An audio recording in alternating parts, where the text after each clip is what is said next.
Hello and welcome. You're now tuned in to Texas Nation and I'm your host, Grant Levenson. We have a great show for you today. We're going to be talking about professional and college football and of course some Major League Baseball playoffs. But we also have the voice of the Spurs, Bill Schoening, on the show with us today to talk a little NBA, so you won't want to miss that. But first, let's recap this last week in sports. For the first time since 1991, the Ryder Cup came down to the final pairing. Graham McDowell, a man who didn't want the pressure, defeated Hunter Mahan, a man who thought he could handle the pressure on the 17th hole after Mahan duffed the chip and eventually conceded the hole and the cup to the Europeans. It was a heartbreaking loss for multiple reasons. For one, you just hate to see players choke. It's such a deflating feeling. But many thought that after the second session, Team USA was swimming in a river with concrete shoes. But after a miracle third and fourth sessions from the likes of Tiger Woods and Ricky Fowler, the Americans were this close to winning. Even Lefty won in his final session and he was 0-3 leading up to that point. All Mahan had to do was par out and they would have tied, giving the Americans the nod due to their victory last year. Who knows? Maybe they lost because Mahan choked. Maybe they lost because Corey Pavin, Team USA's captain, put a kid who has had zero playoff pressure experience in the cleanup spot. Maybe they lost because since 1993, the United States hadn't won back-to-back Ryder Cups. All I know is Graham McDowell capped off a fantastic year for not only himself, but for Europe as a whole. 3 of the 4 majors this year belong to Europeans.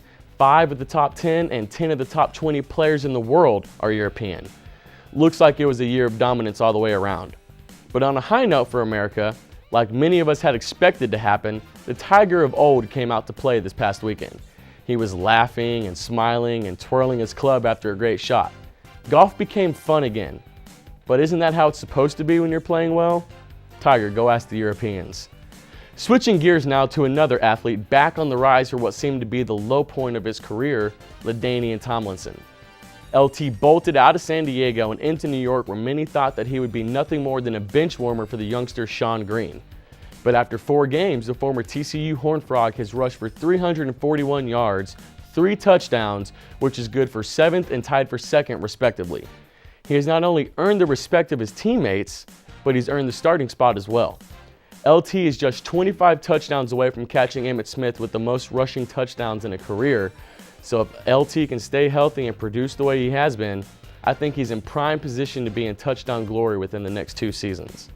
And speaking of a guy who's basking in glory, Roy Halladay just threw his 2nd no-hitter of the season and was actually 1 walk away from having his 2nd perfect game of the season.